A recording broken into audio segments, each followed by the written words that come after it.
Hai, Assalamualaikum warahmatullahi wabarakatuh.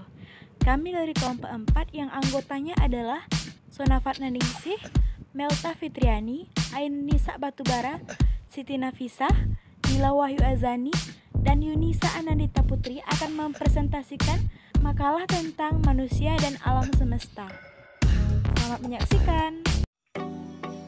Saya Nila Wahyu Azani, NIM 1816040076, akan menjelaskan tentang manusia dan alam semesta.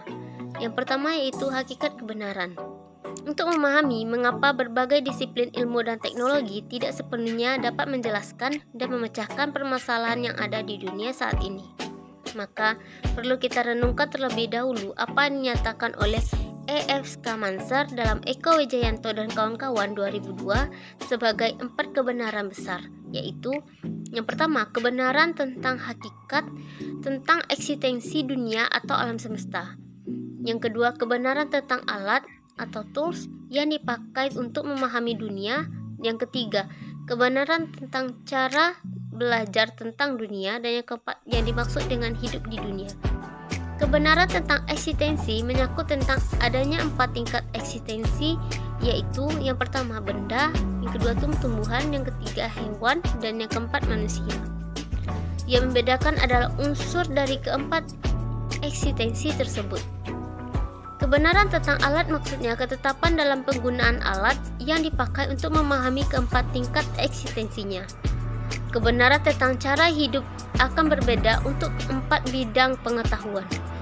Yang pertama, saya batin, yang kedua, saya lahiriah, yang ketiga, dunia batin, dan yang keempat, lahiriah material.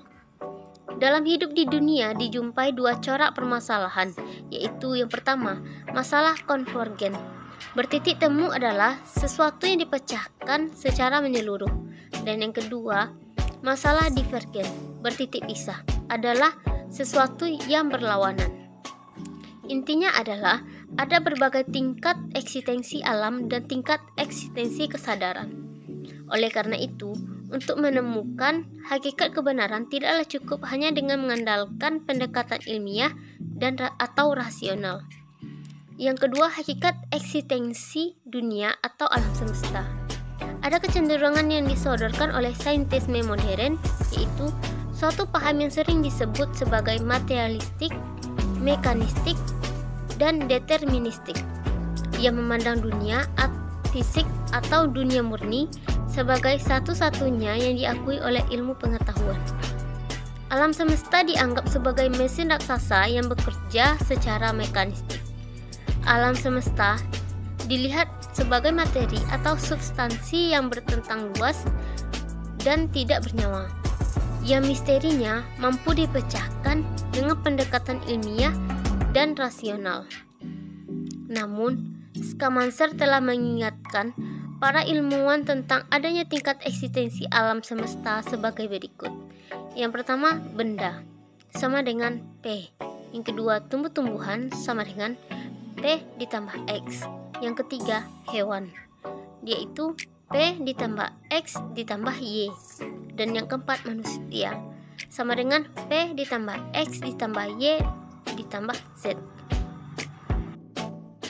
Baiklah, bismillahirrahmanirrahim. Saya Sona Fatnaningsih, NIM 18160049 akan melanjutkan presentasi dari rekan saya Nila Wahyu Azani.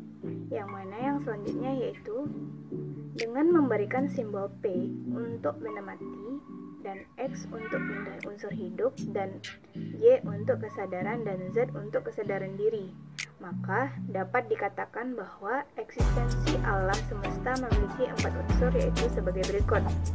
Yang mana yang pertama adalah benda mati yang unsur P atau substansi materi. Yang kedua, tumbuh-tumbuhan. Y mempunyai unsur P dan X untuk unsur kehidupan.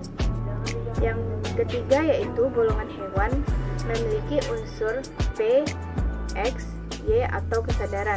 Yang keempat, golongan manusia yang mempunyai unsur P, X, Y, Z atau unsur spiritual. Dengan manfaat pengetahuan fisika kuantum, R.B. Centano 2007 mengemukakan lapisan atau tingkat pendapat suatu benda atau alam semesta dikaitkan dengan alam kehidupan manusia seperti gambar di di samping ini, yang mana tampak atau fisika Newton, benda, molekul, atom, partikel, kuanta, alam energi. Nah, selanjutnya tindak dampak fisika atau fisika kuantum, yaitu yang mana nasib, karakter, kebiasaan, tindakan, pikiran, dan perasaan. Selanjutnya yaitu benda adalah suatu dampak tampak, sedangkan energi atau alam adalah suatu yang tidak tampak. Nasib seseorang adalah suatu yang tampak, tapi perasaan seseorang adalah sesuatu yang tidak tampak. Tindakan yang ditentukan dari pikirannya, sedangkan tindak pikiran seseorang sangat dipengaruhi oleh perasaannya, dan akhirnya tingkat kematangan emosi atau perasaan seseorang akan mencerminkan tingkat kematangan kesadaran spiritual seseorang. Berdasarkan uraian tersebut, dapat kita simpulkan bahwa hakikat keberadaan alam semesta tidak hanya sebatas pada suatu yang bersifat fisik. Dengan adanya ilmu kemajuan fisika, para ilmuwan tertarik untuk mengkaji hal-hal spiritual secara rasional. Maka, mulai diyakini bahwa hal-hal yang tidak tampak oleh panca indera juga merupakan bagian tak terpisahkan dari hakikat keberadaan. Di samping itu, maka dibuktikan terdapat tindakan keberadaan alam yang kasat mata sampai tindakan kasat yang sangat halus seperti pikiran, perasaan, dan lain-lain sebagainya. Baiklah, saya Siti Nafisa, NIM 1816040065 akan melanjutkan presentasi selanjutnya. Hakikat manusia. Stephenson dan Habermas mengatakan bahwa meski ada begitu banyak hal yang sangat tergantung pada konsep tentang hakikat manusia, namun terdapat begitu banyak ketidaksepakatan mengenai apa itu hakikat manusia. Adanya ketidaksepakatan ini dikarenakan adanya banyak pihak yang melihat hakikat manusia secara sepotong-potong tanpa mendukungnya dalam konteks keseluruhan yang utuh. Karl Marx misalnya dalam Stephenson dan Habermas mengatakan bahwa hakikat real manusia adalah keseluruhan hubungan sosial dengan menolak adanya Tuhan dan menganggap bahwa tiap pribadi adalah produk dari tahapan ekonomis tertentu dari masyarakat manusia tempat manusia itu hidup. Untuk memahami hakikat manusia secara utuh, ada baiknya memahami kembali pendapat Schumacher tentang 4 tingkat eksistensi kehidupan sebagaimana telah disinggung sebelumnya, yang terdiri dari benda, tumbuh-tumbuhan, hewan, dan manusia. Manusia merupakan makhluk ciptaan Tuhan yang menduduki tingkat eksistensi tertinggi karena memiliki semua unsur yang dimiliki oleh tingkat eksistensi yang lebih rendah, namun sekaligus juga memiliki unsur Z yang tidak ada pada tingkat eksistensi yang lebih rendah. Manusia adalah bagian dari keberadaan alam semesta. Segala sesuatu yang ada di alam semesta juga ada di alam manusia. Oleh karena itu, alam semesta dan alam manusia sebenarnya sama-sama mempunyai 3 lapisan keberadaan, yaitu fisik, energi pikiran, dan kesadaran murni. Hakikat otak atau brain dan kecerdasan atau inteligensi. Otak merupakan tubuh yang paling kompleks.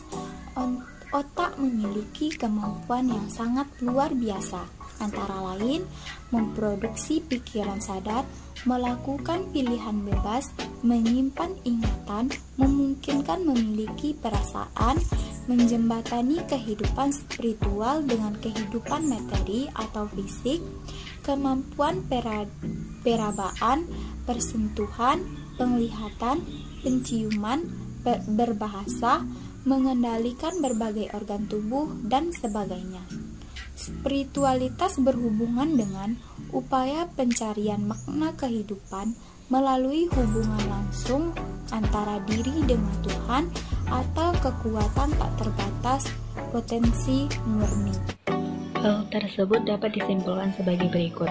1. Pada awalnya, para ilmuwan hanya mengenal kecerdasan intelektual dan dianggap mampu mengatasi berbagai persoalan hidup. Namun belakangan ini disadari bahwa sebenarnya manusia mempunyai banyak kecerdasan. Yang kedua, meskipun manusia mempunyai banyak kecerdasan, pada hakikatnya semua kecerdasan itu dapat dikelompokkan dalam 3 jenis, yaitu 1. Kecerdasan intelektual atau IQ, kecerdasan emosi atau EQ, dan kecerdasan spiritual atau SQ. Yang ketiga, jenis kecerdasan tersebut merupakan satu kesatuan yang tak terpisah dengan SQ sebagai pondasinya. Yang keempat adalah, etika adalah cabang ilmu yang membahas tentang perilaku manusia mengenai apa yang baik dan apa yang tidak baik dalam konteks hubungan manusia dengan Tuhan, manusia dengan manusia lainnya, dan manusia dengan alam. Selanjutnya ada hakikat, pikiran, dan kesadaran. Persepsi adalah proses pemberian makna pada sensasi sehingga manusia memperoleh pengetahuan baru. Memori adalah proses penyimpanan informasi dan memanggilnya kembali. Berpikir adalah mengolah informasi dan memanipulasi informasi untuk memenuhi kebutuhan atau kebutuhan responden. Lapisan sadar berhubungan dengan dunia luar dalam mewujud sensasi dan berbagai pengalaman yang didasari setiap saat. Lapisan prasadar sering disebut dengan memori atau ingatan yang tersedia dan menyangkut dalam pengalaman-pengalaman yang tidak disadari pada saat pengalaman tersebut terjadi. Dengan mudah dapat muncul kembali menjadi kesadaran secara spontan atau dengan sedikit usaha. Lapisan tidak sadar yang merupakan lapisan yang paling dalam dari pikiran manusia, menyimpan semua dorongan insting, primitif, serta emosi dan memori yang mengancam pikiran sadar yang telah sedemikian ditekan atau secara tidak sadar telah didorong ke dalam lapisan yang paling dalam pada pikiran manusia. Menurut Krishna ada 5 kesadaran manusia, yaitu 1. Lapisan kesadaran fisik yang ditentukan oleh makanan. Kedua, lapisan kesadaran psikis yang didasarkan atas energi dari udara yang disalurkan melalui pernapasan. Yang ketiga, lapisan kesadaran pikiran yang merupakan kesadaran pikiran rasional dan emosional. Bila pikiran kacau atau dalam keadaan marah, maka nafas akan lebih cepat. Dan sebaliknya, jika pikiran tenang, maka nafas kita juga tenang, karena seluruh kepribadian kita ditentukan oleh pikiran. Keempat, lapisan inteligensia atau bukan intelek, menyangkut kesadaran hati nurani atau budi pekerti. Lapisan ini yang menyebabkan manusia menjadi bijak. Yang kelima, lapisan kesadaran murni atau lapisan kesadaran transendental merupakan hasil akhir pemekaran kepribadian manusia yang merupakan tingkat kesadaran tertinggi yang dapat dicapai oleh manusia. Manusia telah memiliki kesadaran mental atau emosional yang telah berkembang, sementara hewan belum mencapai tingkat atau lapisan kesadaran ini. Baiklah, selanjutnya yaitu tujuan dan makna kehidupan. Siapapun pasti sependapat dan tidak ada yang membantah bahwa tujuan hidup umat manusia adalah untuk memperoleh kebahagiaan. Bahkan Jalaluddin Rahmat mengatakan secara agama, filsafat, ilmu pengetahuan, orang-orang harus bahagia. Namun dalam kehidupan era dewasa ini dipenuhi oleh filsafat materialisme, makin banyak orang yang merasa tidak bahagia. Kebahagiaan seolah-olah menjadi barang langka yang sulit dijangkau. Hal ini terjadi karena adanya perbedaan pemahaman tentang cara untuk mencapai kebahagiaan itu sendiri. Perbedaan pemahaman tentang hidup ini sangat berpengaruh pada evaluasi kesadaran seseorang. Baiklah, selanjutnya alam semesta sebagai satu kesatuan sistem. Alam semesta beserta isinya sebenarnya merupakan kesatuan sistem. Pengertian sistem menurut Kamus Bahasa Indonesia karangan Purwadarminta adalah sistem merupakan sekelompok bagian alat dan sebagainya yang bekerja sama untuk melakukan suatu maksud, misalnya urat saraf dalam tubuh, sekelompok pendapat, peristiwa, kepercayaan dan sebagainya yang disusun dan diatur dengan baik, misalnya filsafat. cara yang teratur untuk melakukan sesuatu, misalnya pengajaran bahasa. Giuliano tahun 1998 menyebutkan bahwa setiap sistem mempunyai karakteristik. Yang pertama, mempunyai komponen-komponen. Yang kedua, ada batas suatu sistem. Ketiga, ada lingkungan luar sistem. Keempat, ada pengaruh penghubung. Yang kelima, ada masukan, proses, dan keluaran. Yang terakhir, adanya sasaran atau tujuan. Inti dari pemahaman konsep sistem adalah bahwa setiap elemen saling bekerja sama, saling mendukung, saling memerlukan, dan saling mempengaruhi. Saling mempengaruhi satu dengan yang lainnya dalam rangka mencapai tujuan keseluruhan sistem. Oleh karena itu, adanya gangguan pada satu elemen sekecil apapun, gangguan tersebut akan mempengaruhi pola interaksi dengan elemen lainnya. Dan pada akhirnya, hal tersebut akan berpengaruh pada pencapaian tujuan secara keseluruhan sebagai salah satu kesatuan.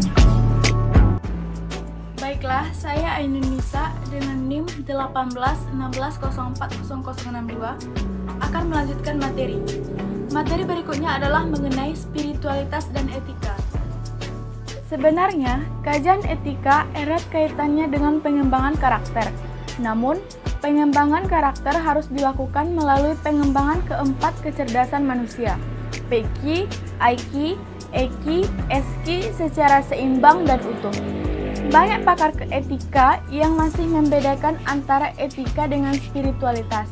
Padahal, keduanya mempunyai hubungan yang sangat erat dan tidak dapat dipilah-pilah.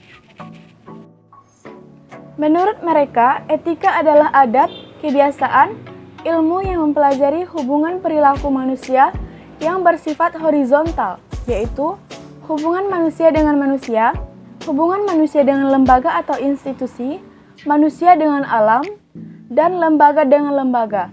Sementara itu, spiritualitas berhubungan dengan perilaku manusia yang bersifat vertikal, dalam arti hubungan manusia dengan Tuhan atau kekuatan tak terbatas. Menurut mereka, spiritualitas bukan merupakan bidang kajian etika.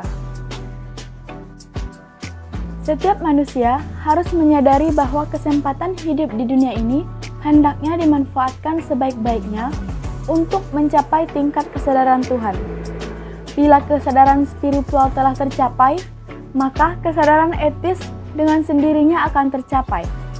Namun, dalam perjalanan mendaki puncak spiritual ini, syarat mutlak yang harus dipenuhi adalah orang yang bersangkutan harus menjalankan perilaku hidup yang etis dan hidup sesuai dengan norma-norma moral yang telah diajarkan oleh semua agama. Pada tahap awal, perilaku etis akan mempengaruhi kesadaran spiritual seseorang. Namun, pada langkah-langkah selanjutnya, kesadaran spiritual akan menentukan tingkat kesadaran etis seseorang.